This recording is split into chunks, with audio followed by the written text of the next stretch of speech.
wabarakatuh. Perkenalkan, nama saya Rizka Andriani, salah satu mahasiswa dari Fakultas Ekonomi dan Bisnis, Prodi Akuntansi. Di sini tujuan saya membuat video yaitu untuk melengkapi mata kuliah metode penelitian. Jadi di sini hari ini kita akan membahas tentang analisis data dalam metode penelitian studi kasus serta contoh aplikasinya di dunia nyata. Topik ini sangat penting terutama bagi teman-teman yang sedang menyusun skripsi, tesis, atau penelitian kualitatif lainnya. Yuk kita bahas satu persatu. Apa itu studi kasus?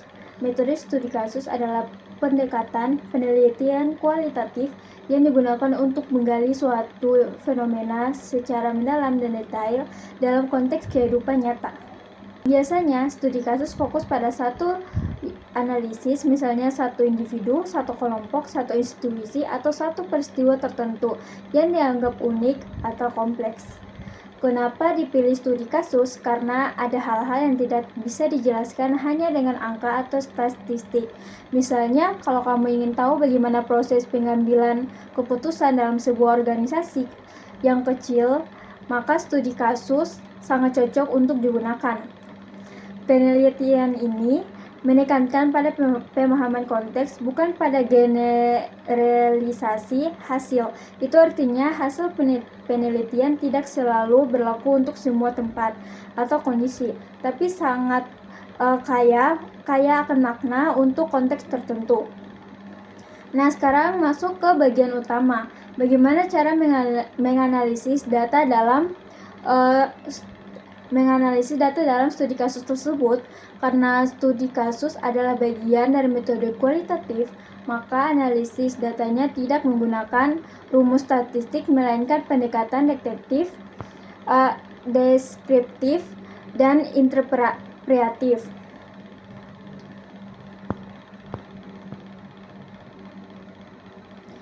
Nah, di sini saya akan menjelaskan tahapan umum dalam analisis data studi kasus.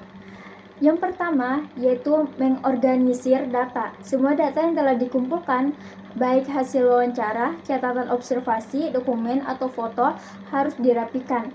Transkrip wawancara diketik, dokumen diklasifikasikan, lalu semuanya disimpan dalam sistem tertentu. Di sini yang kedua, yaitu ada coding. Coding adalah proses memberi label pada potongan-potongan data. Misalnya dari hasil wawancara guru, kamu menemukan pernyataan seperti, saya merasa murid ini lebih aktif sejak pembelajaran berbasis proyek. Itu bisa kamu beri kode partisipasi siswa atau efektivitas metode PBL. Yang ketiga, ada mengidentifikasi tema atau pola. Setelah coding dilakukan, penelitian mencari tema-tema yang muncul. Apakah ada pola tertentu? Misalnya, banyak guru menyebut kebebasan belajar.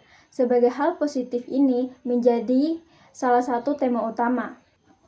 Yang keempat, ada interpretasi data. Di tahap ini, peneliti mencoba memahami makna dari kata tersebut. Misalnya, kenapa kebebasan belajar dirasakan positif? Apa dampaknya terhadap hasil belajar siswa? Proses ini sangat penting karena peneliti tidak hanya menyampaikan apa yang dikatakan partisipan, tapi juga menganalisisnya dalam konteks teori dan tujuan penelitian. Yang kelima, di sini ada triangulasi. Untuk meningkatkan keabasan hasil, peneliti membandingkan berbagai sumber data, misalnya hasil wawancara dengan data observasi dan dokumen. Kalau semuanya mendukung kesimpulan yang sama, maka temuan menjadi lebih kuat.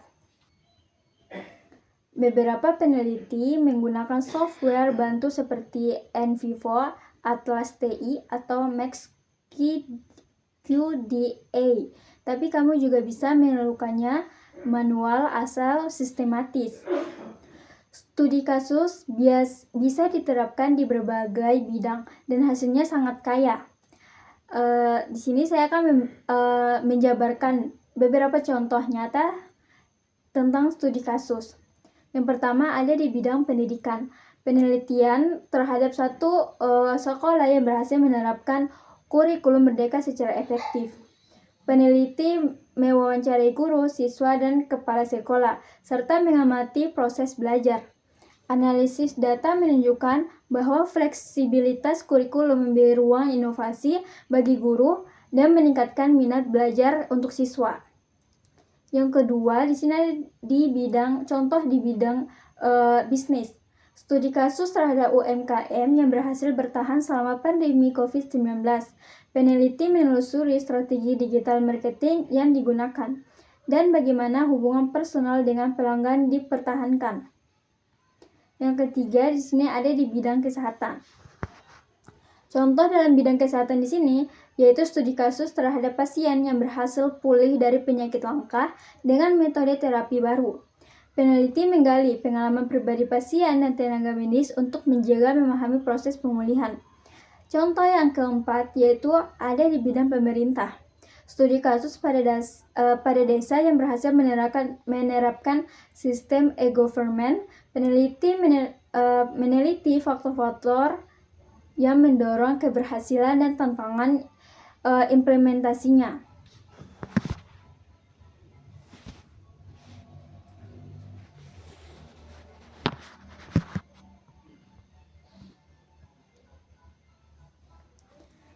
Semua itu menunjukkan bahwa studi kasus bukan hanya untuk dunia akademik saja, tetapi juga untuk menyelesaikan masalah yang ada di dunia nyata di masyarakat.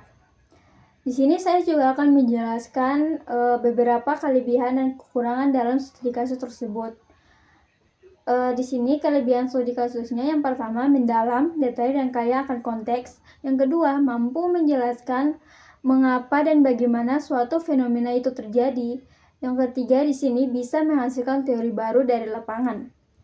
Nah, kekurangannya dalam studi kasus di sini yaitu yang pertama, tidak bisa digeneralisasikan ke populasi besar. Yang kedua, rentan terhadap bias peneliti. Yang ketiga, proses analisis data yang memakan waktu dan energi. Oleh karena itu, peneliti studi kasus harus jujur, reflektif, dan sistematis agar hasilnya valid dan bisa dipertanggungjawabkan. Jadi, kesimpulan yang bisa saya rangkum tentang apa itu metode studi kasus adalah cara yang sangat efektif untuk memahami fenomena secara mendalam dalam konteks aslinya. Analisis datanya dilakukan melalui proses coding, tema, interpretasi, dan triangulasi yang semuanya dilakukan secara sistematis. Meskipun tidak bisa digeneralisasi, studi kasus memberikan pemahaman yang kaya dan aplikatif, cocok digunakan ketika peneliti ingin menjawab pertanyaan kompleks, seperti mengapa suatu program berhasil atau bagaimana pengalaman seseorang menghadapi tantangan tertentu. Terima kasih yang sudah menonton. Sampai jumpa di video selanjutnya. Saya Rizky Handayani. Terima kasih.